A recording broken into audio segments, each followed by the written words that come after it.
স্ক্রিনে যে সবজিটি দেখতে পাচ্ছেন তা হচ্ছে কাঁচা কলা দিয়ে চিংড়ি মাছ রান্না। এটি আমার একটি প্রিয় খাবার, তাই আপনাদের সাথে একটু শেয়ার করলাম। হ্যালো এভরিওয়ান, আসসালামু আলাইকুম, ওয়েলকাম টু মাই চ্যানেল আমার রান্নাঘর।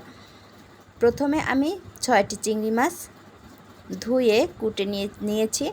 এখন আমি তার ভিতরে হলুদের গুঁড়া এবং লবণ দিয়ে হালকাভাবে মেখে নিলাম। তারপরে একটি ফ্রাই প্যানের ভিতরে তেল গরম করে তার ভিতরে চিংড়ি মাছগুলি দিয়ে লাল লাল করে ভেজে নিলাম, উল্টিয়ে পাল্টিয়ে ভেজে নিলাম।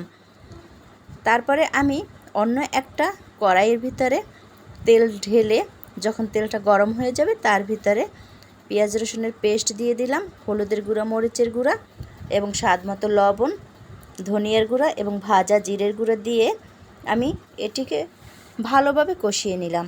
হালকা একটু পানি দিয়ে যখন মশলার গন্ধটা চলে যাবে, কষানোটা ভালোভাবে হয়ে যাবে, তার ভিতরে লাল লাল করে ভাজা চিংড়ি মাছগুলি দিয়ে দিলাম। একটু উল্টিয়ে পাল্টিয়ে মশলাগুলি চিংড়ি মাছের গায়ে মাখো মাখো হয়ে যাবে, তখন আমি যেই কলাগুলি ধুয়ে কুটে রেখেছিলাম সেগুলি দিয়ে দিলাম। দিয়ে হালকাভাবে নাড়িয়ে চাড়িয়ে একটু পানি দিয়ে আমি একটি সরার দিয়ে ঢেকে রাখলাম 2-3-4 মিনিটের জন্য। তো যখন এই যে পানিটা দিয়ে দিলাম, পানিটা যখন কষানো হয়ে যাবে তখন আমি সরাটি আবার উঠিয়ে ফেলবো, যে পানি নেই। এখন আমি আবার একটু পানি দিয়ে দেব, 5 মিনিটের জন্য সেটি আমি রেখে দিব।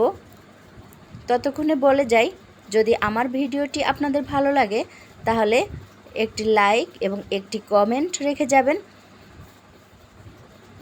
আর নতুন কোনো বন্ধু দেখে থাকলে ইউটিউব চ্যানেল থেকে সাবস্ক্রাইব করে অল বাটনটি ক্লিক করে দেবেন, তাহলে নিত্য নতুন ভিডিও পৌঁছে যাবে আপনার কাছে।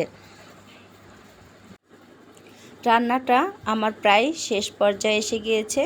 যখন আমি এটিকে নামিয়ে নেব তখন তার ভিতরে একটু ধনেপাতা কুচি দিয়ে নাড়িয়ে চাড়িয়ে এটিকে নামিয়ে নিলাম। দারুণ মজার স্বাদ আর গন্ধে এই কাঁচা কলাটি হয়েছে। আপনারা স্ক্রিনে দেখতে পাচ্ছেন, দেখেই বোঝা যাচ্ছে খুব ইয়ামি হয়েছে। ভালো থাকবেন সবাই, আবারও আসবো নতুন কোনো ভিডিও নিয়ে, দেখার আমন্ত্রণ রইল। সবাইকে ধন্যবাদ জানিয়ে শেষ করছি। আল্লাহ হাফেজ।